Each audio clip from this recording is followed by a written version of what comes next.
Dan sebab mati ni benda yang datang bila-bila. Jadi orang yang paling bijak Nabi sebut dalam hadis daripada Abu Ya'la Shaddad bin Aus radhiyallahu anhu, al-kayyisu man dana nafsahu wa amila lima ba'dal maut.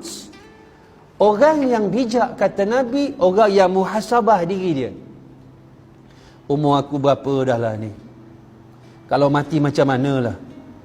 Kalau aku nak mati ni, ada tak anak yang nak selesaikan jenazah aku, nak boleh mandi? Anak kita tuan-tuan, kalau solat hak wajib dia tak sempurna, jangan harap dia jadi imam solat jenazah. Itu kaedah dia.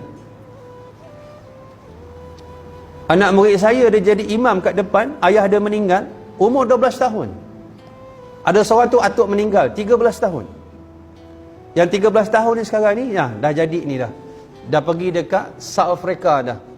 Dah habis Quran 30 juzuk, dah sambung belajar. Dah masuk 2 tahun, tahun kedua dah dekat Camperdown. Dia jadi imam untuk atuk dia sebab anak-anak atuk dia tak berani ke depan, dia ke depan. Umur 13 tahun. Sebab dia ada kefahaman. Sebab tu anak murid saya tolak dia. Umur 12 tahun dah boleh jadi imam jenazah kat depan. Mak ayah meninggal, 2 orang ni. Allahu Akbar. 12 tahun. Ketika tu baru hafal 3 juzuk. Belajar tu. Ni, pakai klip mic. Imam tu kata-kata imam. Macam mana ni ustaz? Kenapa? 12 tahun. Kenapa? Yelah, takut. Ya, kenapa? Kenapa Tuan Haji takut? Dia tak takut pun. Tuan Haji kenapa takut? Pucat. Imam tu pucat. Walaupun 12 tahun, dia berdoa tuan-tuan, satu masjid menangis. Bahasa Melayu je. Ya Allah, rahmatilah kedua ibu bapa kami, ya Allah. Kerana telah mendidik kami dengan Islam masa kecil, ya Allah. Kami kenal Engkau, ya Allah. Kerana didikan ayah kami, ya Allah. Satu masjid menangis tuan-tuan. Kenapa menangis tuan-tuan? Sebab dia berdoa dengan hati dia, dengan rasa kasih dia kepada Allah, kepada mak ayah dia, dia menangis. Kenapa orang meninggal? Imam tu segak pakai kemah balik overseas, bukan over river. Kenapa orang tak menangis? Bahasa Arab fasih. Allahumma ja'al qawrahu rawdatan min riyadil jannah. Orang buat sengih je. Yang kalau isap rokok tak ada apa-apa. Soul tak ada soul. Soul tak ada. Jiwa tak ada. Jiwa tak ada. Kita tuan-tuan, kalau kita meninggal malam ni, anak tak boleh mandi, tak boleh kafan, anak tak boleh solat, tak boleh urus ke kubur, kita miskin tuan-tuan, miskin. Miskin kita, miskin.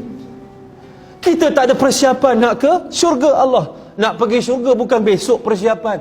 Persiapan dia sebelum kita faham lagi dengan ilmu, sebelum kahwin, sebelum dapat anak, sebelum dapat isteri. Hidup dalam keadaan kita diikat dengan kefahaman agama Allah. Kita mati nak ke mana? Sebab tu bijaknya, wa amila lima ba'dal maut. Dan dia berfikir nak buat persiapan untuk mati dia. Sedih tuan-tuan. Sedih. Mati tiba-tiba anak tak tahu nak solat jenazah. Saya sedih tuan-tuan.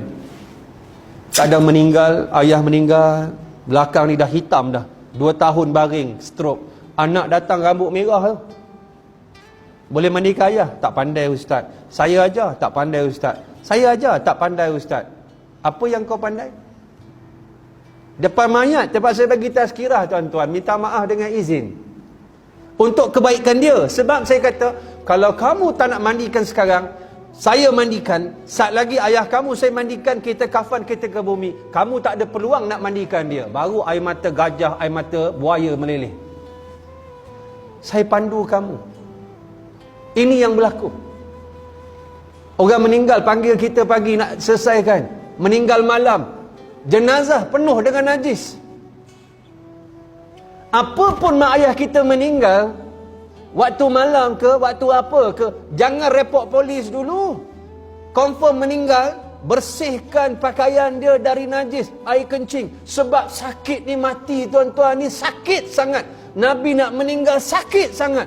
Nabi sebut dalam keadaan Allahumma a'inni ala ghamaratil maut wa sakaratil maut. Wahai Allah, tolong aku, pedihnya mati, sakitnya mati. Nabi ambil air sebelah katil dia, Nabi sapu muka dia. Matinya sakit tuan-tuan. Kalau Nabi pun sakit, kita senang mati. Lagi sakit, tuan-tuan. Tu yang tahi, bila orang meninggal, warna hitam keluar. Tahi yang paling hujung dikeluarkan kerana sakit, bukan kepalang. Kata Nabi, lebih sakit ditusuk oleh 1000 bilah pedang yang tajam. Sangat sakit.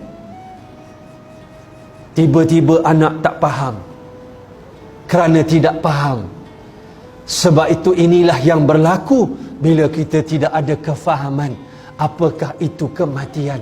Hakikat ini yang kita kena tanam malam ni untuk persiapan kita dengan cara balik. Cuci-cuci sekolah ni, buatlah makan-makan sikit. Panggil anak berkumpul, cucu berkumpul. Kalau ayah meninggal besok, siapa nak mandi ke ayah? Kalau ayah meninggal besok, siapa nak jadi imam solat jenazah? Dah kena beritahu sekarang. Kau sejak balik England ni, ayah tengok kamu tak pernah solat pun. Tegur-tegur sikit anak cucu menantu kita. Sebab kebiasaan hidup kita bila orang pinang anak kita, pertama soalannya, apa kerjanya driver ke manager? Pernah kita tanya solatnya cukup? Kuliahnya di surau mana? Masjid mana Sabtu Ahad? Baca Quran tu dah khatam atau belum? Anak kita kalau tidak kasih kepada Allah, dia tidak kasih kepada kita, tuan-tuan, perempuan, muslimin, muslimat. Kerana Allah yang mengikat agar kita kasih kepada dia. Kasih kepada kedua orang ibu bapa. Wa qadar rabbuka alla ta'budu illa iyyah wa bil walidaini ihsana. Allah patrikan kasih sayang, ketaatan kepada dia, kepada kedua orang ibu bapa.